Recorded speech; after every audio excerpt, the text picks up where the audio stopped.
What's going on, everybody? It's Cody. Welcome back to the channel. Here for the two-game Sunday WNBA semifinal slate. We do get a two-game slate here. Obviously, only 2K to first. It's disappointing, but this is what we have come to expect with NFL kicking off. It just dominates on Draftkings. So we'll have to take what we can get. Hopefully, we can cross our fingers. Both of these games go to a fifth game, and we get at least a 10K to first contest on Tuesday night. That would be pretty cool. I'm pretty skeptical on that, but we can hope. Let's look at my lineup from Friday night. I did not cash. I started, so I made some pivots about halftime of the first game when I knew things were not going my way. Bonner only took 9 shots, which is infuriating. Alyssa Thomas had a really down game for her standards. 13, 9, and 7 with 4 turnovers. And then I played Zandalcini. Wasn't really expecting much from her, but it was fine with what she was given. But I knew Bonner and AT both being extremely chalky. And my original line was Sabrina Ionescu, Alicia Clark, and Stewie. So really only did a 2v2 swap.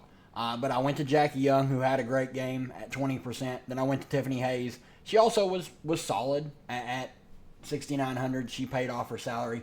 Stewie had a really poor game, but the game really wasn't close. Like, the starters got pulled early in the fourth quarter for New York, and really wasn't a game. So can't really look too much into that. We're going to try and nail down some rotations, but let's look at the odds for these games. Obviously, New York at Las Vegas is the early game. Aces are 3.5-point favorites. Over under 166.5. I don't know. Before last game, I thought that series was dead and buried. Aces did show some fight, so maybe this is a series that goes to 5 and the other one doesn't. But Connecticut is 1.5-point favorites over Minnesota. 153.5 for the over-under over there. So let's kick over here to add more funds. Obviously, this is the early game, so we'll talk about it first. As you can see, all the starters got pulled early in the fourth quarter, so really have to go back to the game before for minutes, like what we're expecting. Aces still in an elimination scenario, so would expect big minutes, assuming the game is competitive. Then you got Lynx in the Sun. The Lynx, once again, trolled the rotation. Dorka, who has not seen the floor at all this postseason, immediately comes in and plays 2.5 minutes there, and then 6 minutes in the fourth quarter after playing the final 1.5 there at the end of the third. So Alana Smith was in foul trouble. She did miss quite a bit of time. She did foul out, but that is something we need to keep an eye on. Alana only 25 minutes. This is kind of the rotations that I expect for Alana, though. So if she's only going to play 25 minutes, it's really hard to recommend playing her. But all the other starters' minutes are really secure. I mean, Courtney Williams, 32 minutes. So we'll talk about her once we get over for pricing. And then, the starters just played virtually the entire game for Connecticut. Like Dejanay 33, Mabry 35, Bree Jones 29. We'll talk about her in a minute. Alyssa Thomas 39, and Dewana Bonner 35, with Burton 10 minutes off the bench, Ono 8 minutes off the bench, and Ty Harris 5 minutes off the bench. So let's kick back over here and we'll get started on the New York side. Obviously the spin ups look great. Stewie sub 11K. I think she looks really solid. Sabrina Ionescu 10.1K. I think she's solid. She's been really good. Obviously, shot 1 of 7 here. Still 10 peripheral stats, so still stuff in the stat sheet. If she shoots the ball well, she can put up a big game. Obviously, in the 2 games before, 15 and 18 shot attempts. So, big ceiling there for a player like her. I like the price tag there. Jonquil Jones, 9,600. Got in some foul trouble. Lost out on some minutes, but she can absolutely smash. She has not had a big game yet this series, so one is definitely coming. It's just, will we nail it or not? Benaj Delaney at 7K, I'm probably just staying away from. Minutes haven't been the best, 21, 25, and 23 in this series. Would imagine she plays like 25 to 28 at most. Phoebich, 6,500. I think she's a solid play. She's going to play high 20s, low 30s minutes. Needs to hit her shots because she's really not going to get very many peripheral stats, so that's the only downside to playing her. And then Courtney Vandersloot, up to 6,300, back-to-back games with 20 minutes. Obviously, she did close. Nope, she actually didn't. I thought she closed the game. So her minutes are pretty solid. That is my fault. I thought she played those last few minutes in the blowout. But 8 peripheral stats to go with 9 real-life points. She's been really good this series. Coming off the bench, she looks kind of rejuvenated. 2 of 8 shooting, so she left some fantasy points out there as well. So I don't mind going there at 6,300. Would probably honestly prefer her over Phoebich and Laney. She's going to play right around the same amount of minutes, and she's just got far more peripheral upside of late. So then everyone else, like, I think you can play Kayla Thornton. She is going to play 10 to 12 minutes no matter what. Has the potential to see a little bit more, up here to 16 in the game before last. So she's just not a good fantasy point per minute player. That's the only worry there. If you think Jonquel Jones stays in foul trouble, you can play Baby Sobley. I just don't know how many minutes she's going to get. And then on the Aces side, Asia Wilson down to 11.6K. Only 43 fantasy points in the elimination game. She did miss, the final 3.5 minutes. So probably could have got close to like 47, 48. So right at 50. So definitely don't mind going to Asia, especially as her price starts to fall. We know the upside that she has. Don't really have to spend too much time on her. Jackie Young, 8,900. Probably my favorite overall play on the Aces. Shooting the ball a ton, and they kept Sabrina Ionescu on her this last game. So if she's going to get Sabrina, she's got the best matchup for the Aces. They're going to continue to double Asia Wilson. Sabrina is by far the weakest defender for New York, and so that means Jackie gets a boost there for sure. 33, 31, and 30 minutes, taking a ton of shots, going to get the peripheral stats. I'm pretty high on Jackie Young. Kelsey Plum, 8,700, scored 20 real-life points, put up 29 fantasy points. I think you can play her. Her floor is just extremely low. Chelsea Gray, 8,300, solid as they come. Back-to-back decent games after a really rough first game. She should be in line to play 34 to 36 minutes, assuming the game stays competitive.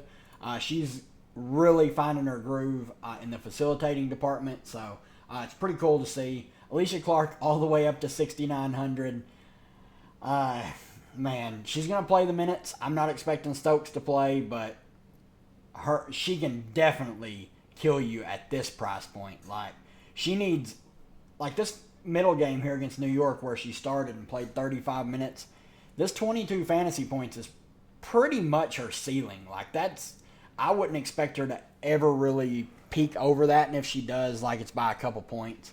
And that's kind of like barely 3x in her salary there. So gets a little dicey paying $6,900 for. Tiffany Hayes, $6,700. I think she's fine. She's a lot better fantasy point per minute player than Alicia Clark. And then really no one else down here. On the Minnesota side, Fee, 11.8K, most expensive player on the slate. She come out for blood this last game. 11 of 19 shooting, 33 minutes. She was exceptional. Like, this is what you want your star player to be. She wants the ball. She is very aggressive. I have no issues paying up for Fee. I think she's going to be lower owned because she's more expensive than Asia Wilson. So I think she's going to come in a little bit lower owned like she did on Friday night. Alana Smith, 8,400. Really hard to prioritize her with the minutes at 25 and 26 the last 2 games. If she plays 33 minutes, she's one of the best plays in the slate at her price point, but makes her a good tournament play. Courtney Williams, 8,200. I love Courtney Williams here. Minutes, if she's going to play low 30s minutes, she just has big upside. She's going to take double-digit shot attempts. She's usually really, really good at getting the peripheral stats, so I definitely don't mind going back to Courtney Williams here. Kayla McBride, 7,900, going to play practically the entire game. Most of her fantasy scoring is going to come from actually scoring the ball, so you really need her to hit her shots, especially the threes. but you can do worse. And at 7,900 for someone that's going to play virtually the entire game, it's not a bad play on a 2-game slate. Bridget Carrollton, 7,700. Once again, 24 fantasy points again. Had a good shooting game. 6 boards, 2 blocks. This is the type of game you need from Bridget at 7,700. I just can't go there. I just don't think she has any kind of ceiling at that price point. Misha Hines-Allen should play about 10 minutes. Same with Natisha Heidemann. Xander Lassini should see 6 to 8 minutes. And then Dorka. If Dorka is going to play 6 to 10 minutes off the bench at 3,600, she's probably my favorite bench play for Minnesota. I just don't know. I don't trust Cheryl Reeve whatsoever. So it would not surprise me if Dorka just DNPs this next game. But if she plays, I think she's a really good punt play. I would much prefer her over Xander Lassini.